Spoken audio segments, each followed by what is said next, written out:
in short wananiita hati. Mimi unajua, wacha tuseme hivi. Wakati mtu unaposimama mbele ya umati wa watu, unaanza kusema ati Mungiki ndio wamekaribisha Ruto. I'm telling you my brother, you are lying. Hii ni kitu ambaye Ruto kuingia Central, vile ameingia Central, tumeona umati wa watu. Huku mnaweza sema ati mnachukia Ruto, lakini kuna wale wanapenda Ruto. Mimi hii propaganda imekuja ati sijui ati Ruto, sijui ni Mungiki.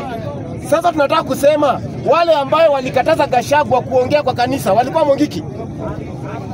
Ile kitu tuache kuharibia jina Mungiki jina. Tuache kuharibia jina Mungiki. Tuache kuharibia jina. Tuache kuharibia jina, hao ni Wakikuyu. Kwa hivyo Mheshimiwa Rais Ruto kama ameenda Central na amepokewa kwa uzuri, inaonyesha yeye ni rais alichaguliwa kwa kikatiba. Na inaonyesha yeye ni rais wa kila mtu. Kwa hivyo mimi ile kitu nasema, watu wa Central ambao wamemkaribisha Ruto, mumeonyesha undugu, mumeonyesha ukenya, mumeonyesha kuwa mumetaka muaibishe Gachagua. Maana Gachagua yeye ndo alikuwa ameweka masharti makali. Anasema ati mtu wa Central, ati Ruto akienda pale, ati Ruto sijui atoe milioni ngapi. Bwana muache kudanganywa na Gachagua.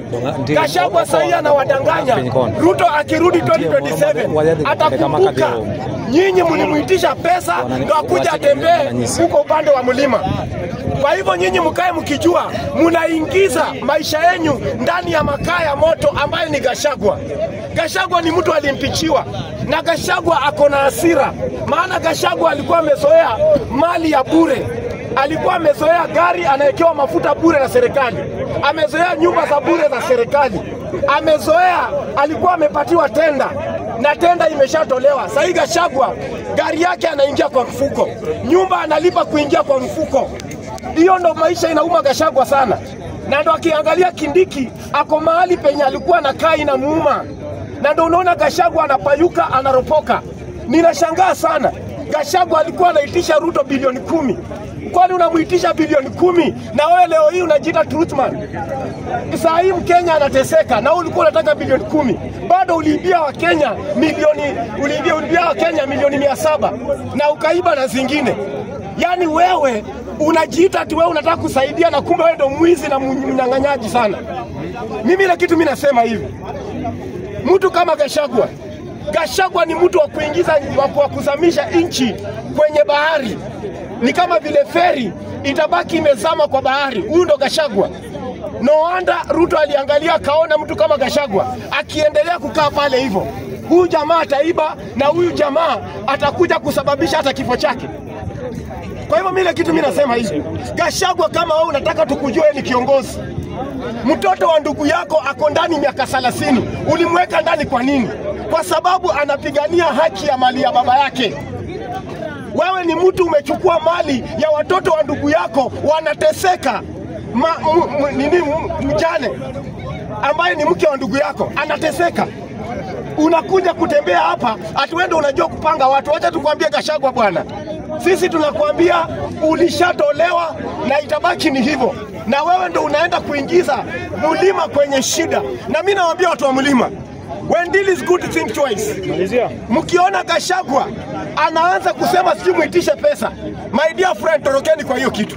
Torokeni, maana hamjui 2027 Ruto akirudi atalipisha kisasi na ni Gachagua atakuwa aliwaingiza ndani ya debe ya maji moto ama ya changamoto. Mtachomeka watu wa mlima. Na mimi ninawapatia free advice. Huyu Gachagua mumtoroke kama vile unaweza toroka moto. Maana huyu mtu sio mtu ako na Ukenya ndani yake. Ana roho ya Ukenya, ana roho ya kuangamiza. Bado anarudi kwa ile tabia akiwa ndio. Gachagua sio siasa. Gachagua ana uchungu wa moyo. Ni uchungu wa moyo. Hana usiasa. Mimi nakumbuka Gachagua yeye alitukana mpaka dada zetu kwa pale Malaya. Same Gachagua anakuja kusema ati anajua siri za Ruto. Utatoaje udongo kwa macho ya mwenzako na wewe hujatoa kwa yako? Gachagua bwana, waacha kuja kujifanya hapa tu truthman. Hakuna mahali uko na truth. Wewe ni muongo na wewe ni mtu mkora zaidi. Yaani wewe ni mkora. Sitachoka kusema wewe ni mkora. You are just a mkora and mkora. Potelea mbali.